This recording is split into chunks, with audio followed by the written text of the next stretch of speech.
डरावनी और भूतिया कहानियों में आप पने जा रहे हैं स्कूल से घर। 10th के एग्जाम नजदीक आ रहे थे और सोना को परीक्षा के लिए काफी तैयारी करनी थी। इसलिए सोना ने तय किया कि अब से वह लाइब्रेरी में ही पढ़ेगी और वैसे भी परीक्षा को ध्यान में रखते हुए लाइब्रेरी को देर रात तक खोलने की अनुमति मिल गई। घर पर रहकर सोना आलस और दूसरी चीजों में आकर्षित हो जाती थी। घर और स्कूल के बीच की दूरी बहुत ज्यादा नहीं थी, इस कारण अब केवल लाइब्रेरी में ही सोना सुबह 6 बजे घर से निकली थी। 3 बजे स्कूल से छूटने के बाद सोना लाइब्रेरी में चली गई।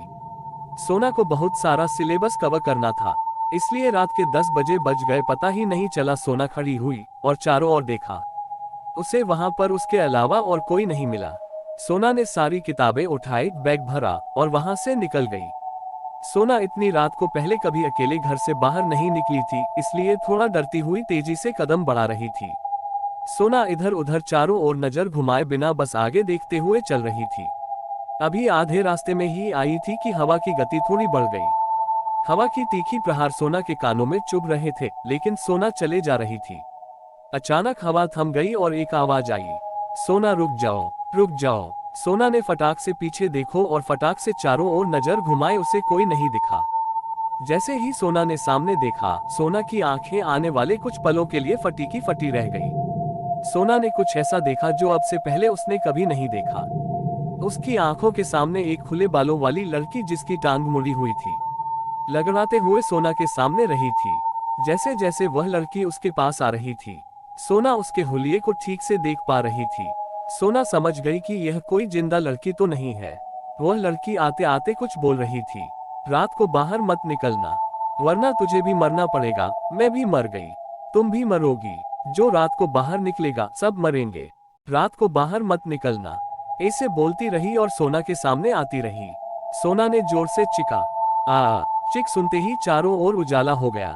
इसके पहले कि सोना होश संभाले वह गिर गई। वह लड़की वहां से गायब हो चुकी थी। सोना के पड़ोसी आए और उसे अपने घर पर ले गए। सुबह हुई, सोना उठी। उसने देखा कि वह अपने घर पर नहीं थी। तभी आंटी आई और बोली, रात को तुम डर कर गिर गई थी तो हम तुमको अपने घर पर लेकर आ गए। तुम्हारी माँ भी यहाँ पर आई थी, पर तुम्हें सोता देखकर तुमको रात यहीं रुकने के लिए कह दिया। वैसे तुम रात को डर क्यों गई थी बेटा? कहीं परीक्षा की थकान तो नहीं है? नहीं आंटी, मैंने। सोना इसके आगे कुछ नहीं बोल पा रही थी। चलो कोई बात नहीं, तुम आराम करो, तुम्हारे पापा अभी आते ही होंगे। कुछ समय बाद सोना के पापा आए और सोना को अपने साथ घर लेकर गए। माँ ने भी यही पूछा, बेटी तुम्हें क्या हो गया था रात को? सोना बताने लगी, माँ वो रात को मैंने। इसके आगे बोल नहीं पा रही थी। माँ ने भी बोल दिया, बेटा कोई बात नहीं, इतनी रात तक स्कूल में नहीं रुका करते। सोना तैयार हुई और स्कूल गई। स्कूल के फ्रेंड्स को भी किसी ने बता दिया कि सोना रात को सड़क पर बेहोश हो गई थी। उसकी सहेलियों ने भी पूछा, सोना रात को क्या हुआ था? सोना बोलने लगी कि रात को मैंने देखा था। इसके आगे कुछ नहीं बोल पाती। सोना पूरे दिन सोचती रही, आखिर वह किसी को बता क्यों नहीं पाती? कहीं उस लड़की और मेरा कोई कनेक्शन तो नहीं है? नहीं, यह सोचकर सोना पढ़ने बैठ जाती है। जैसे ही सोना पेन से कुछ लिखती है, उसको विचार आता है कि रात को मैंने जो देखा वह मैं एक कागज पर लिख देती हूँ। उसने सारी घटना को एक कागज पर लिख दिया।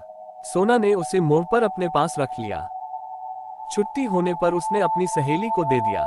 सहेली ने खोलकर देखा तो कागज पूरा खाली था। सहेली ने मजाक में बोला, मतलब रात को कुछ नहीं हुआ था। अब सोना समझ गई। उसने निश्चय किया कि वह उस लड़की से एक बार और मिलेगी।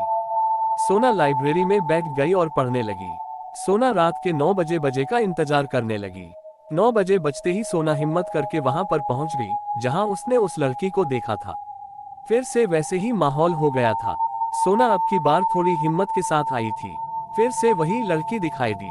वह लड़की आते हुए बोल रही थी, रात को बाहर मत निकलना, मर जाओगी। मैं भी मर गई, तुम भी मरोगी। सोना ने उससे बात करने की कोशिश की। क्या मुझे बता सकती हो तुम कौन हो? वह लड़की बोली, चली जाओ यहाँ से, तुम्हें भी मार देगा, मुझे भी मार दिया। चली जाओ, रात को बाहर मत निकलना। सोना फिर से बोली, कौन हो तुम, मुझे बताओ, हो सकता है मैं तुम्हारी कुछ मदद कर पाऊं। तुम कुछ नहीं कर सकती, उसने मुझे भी मार दिया, तुम्हें भी मार देगा। चली जाओ। सोना ने बोल दिया कि अगर तुमने मुझे नहीं बताया और तुम्हारे समस्या का कोई हल नहीं निकला, तो तुम्हारी आत्मा को कभी शांति नहीं मिलेगी। तुम सुनना चाहती हो मैं कौन हूँ? तो सुनो, मेरा नाम सरोज है। 5 साल पहले की बात है, तुम्हारी स्कूल में ही पढ़ा करती थी। टॉपर थी मैं स्कूल की ओर से गोल्ड मेडल जीतना चाहती थी। देर रात तक पढ़ना मेरे लिए कोई बड़ी बात नहीं थी। जैसे ही एग्जाम के दिन नजदीक आए, मैंने रात को लाइब्रेरी में ही पढ़ना शुरू कर दिया।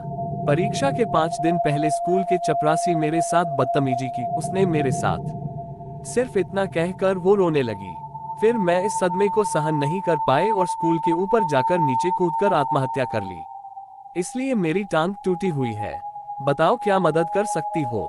तुम मेरी कुछ मदद नहीं कर सकती हो। कुछ नहीं कर सकती तुम उसका। तुम भी मरोगी। सोना सोचती है इसलिए चपरासी रात को स्कूल में नहीं रुकता। सोना उस लड़की को बोलती है, अगर मैं चपरासी को तुम्हें सौंप दूं तो मार दूंगी उसे, जान से मार दूंगी। तो कल ही मार देना। सोना बोली, मुझे वह चाहिए, मुझे वह चाहिए। जैसे मैं मरी थी वैसे वह भी मरेगा। अगले दिन सोना ने पत्ते पर दिल का चित्र बनाकर 9 बजे PM लिख लिया। सोना ने बड़ी सावधानी से 9 बजे के आसपास चपरासी को स्कूल से बाहर लेकर आई। सोना ने उसको आवाज लगाई, सरोज लो, मैं इसको लेकर आ गई। तभी सरोज वहां पर आती है। अब की बार वह हवा थी। चपरासी ने उसको पहचान लिया और सोना को धोखेबाज कहकर मरने लगा। फिर जिस तरह सरोज ने आत्महत्या की, उसी तरह उसको स्कूल के ऊपर ले जाकर वापस उसी घटना को दोहराया और उसने अपना बदला पूरा किया। सोना यह सब देखना नहीं चाहती थी, इसलिए वह वहां से निकल गई। अगली रात को 9 बजे सोना जैसे ही लाइब्रेरी से निकली और रास्ते में पहुंची तो आज भी उसने सरोज को आवाज लगाई, लेकिन आज सरोज नहीं आई। लेकिन सोना को कुछ महसूस हुआ। उसने ऊपर आसमान की तरफ देखा तो आज सरोज बिल्कुल परी जैसी लग रही थी और वह हमेशा के लिए इस धरती पर छोड़कर जा रही थी। दोनों ने आपस में बाय बाय किया। सोना आज दिल से खुशी महसूस कर रही थी। स्कूल से घर से क्या सीखा? बुरे का अंत बुरा ही होता है।